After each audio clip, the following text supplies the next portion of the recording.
నెక్స్ట్లో నేను వేరే షూటింగ్లో ఉంటే పక్క షూటింగ్లో అజిత్ ఉన్నాడు. అంటే నేను అక్కడ విన్నాను టాపిక్ ఏంటంటే డ్రైవర్లు ప్రొడక్షన్ వాళ్ళు మాట్లాడుకుంటున్నారంట. వాళ్ళు ఏంటంటే వాళ్ళకి ఇలాగే చాలా రోజుల నుంచి ప్రొడ్యూసర్ డబ్బులు ఇవ్వలేదు, కష్టంగా ఉంది, షూటింగ్కి రాలేకపోతున్నాం, జేబులో డబ్బులు పెట్టుకుంటున్నాం, ఇదేదంటే అందరూ కలిసి లేదు లాభం లేదు అజిత్ గారి దగ్గరికి వెళ్దాం, ఆయన అయితే ఏమైనా ఇమ్మీడియట్గా రియాక్ట్ అవుతారు అని చెప్పి అజిత్ దగ్గరికి వెళ్ళారంట మేకపురంలోకి. వెళ్తే సార్ ఇలా అయింది సార్, మాకు రోజు కష్టం అవుతుంది సార్, ఫుడ్ తీసుకురావడానికి కష్టం అవుతుంది, డీజిల్కి కార్లు డీజిల్కి కష్టం అవుతుంది, ఇది అదే అన్నీ చెప్పారంట అజిత్కి.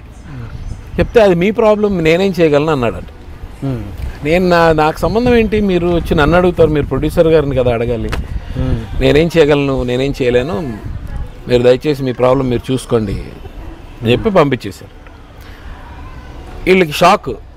అజిత్ గారు అందరికీ హెల్ప్ చేసే వ్యక్తి, చాలా హెల్ప్ఫుల్గా ఉంటారు కదా, అలాంటిది ఎందుకు ఈయన అసలు ఏం స్పందించలేదు అని చాలా షాక్ అయిపోయారంట అందరూ. అయిపోయి సర్లే మన కర్మ అనుకుని వెళ్ళిపోయారు. వెళ్ళిపోయిన తర్వాత కో డైరెక్టర్ గారు ఎవరో షార్ట్కి రమ్మని అజిత్ గారిని పిలవడానికి వెళ్తే ఆయన మేకపురంలో లేడంట. అదేంటి లేరేంటి అని అంటే హోటల్కి వెళ్ళిపోయారంట.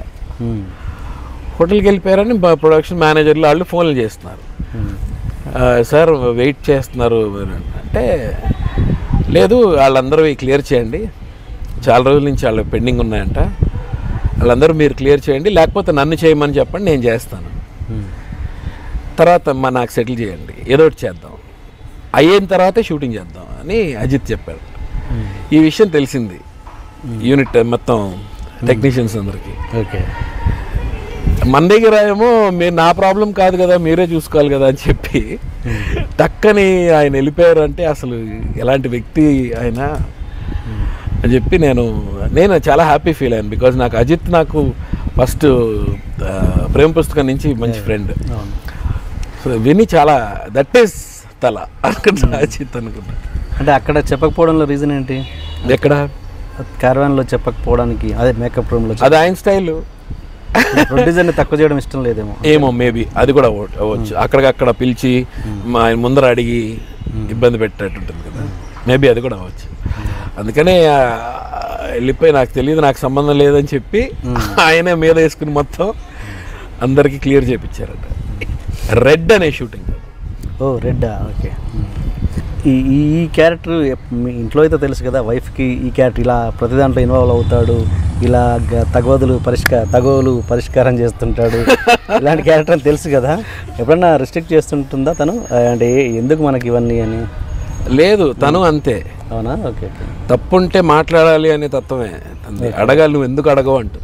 ఇప్పుడు మేము జనరల్గా ఎక్కడికైనా మేము బయటికి వెళ్ళేటప్పుడు ఎవడో టక్కన వచ్చి తగిలిచ్చాడు, సపోజ్ ఏ బైక్ కూడా ఎవడో ఇలా వచ్చి తగిలిచ్చాడు బండికి, మ్యాక్సిమం ఏమంటాం, రై అంటాం, ఏదో ఆపు, వాడిని చేయి పట్టుకో, వాడిని ఆపు, అలా ఎలా తగిలిస్తాడు వాడు, నువ్వు అలా వదిలేస్తావు ఏంటి అంటుంది. Very good. అంతేగాని మనకి ఎందుకు వచ్చిన గొడవ, మన పని మనం చూసుకోవచ్చు కదా సైలెంట్గా, ఆ టైప్ కాదు. పట్టుకో, వాడిని పట్టుకో, అలా ఎందుకు వదిలేస్తావు, నేనైతేనా అంటుంది. ఓకే.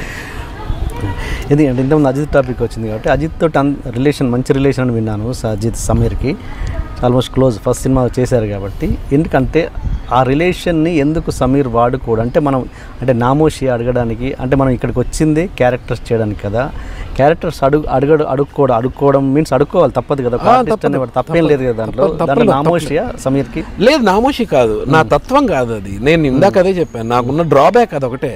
ఓకే, నేను అడగను, నేను అడగలేను, మేబీ నాకు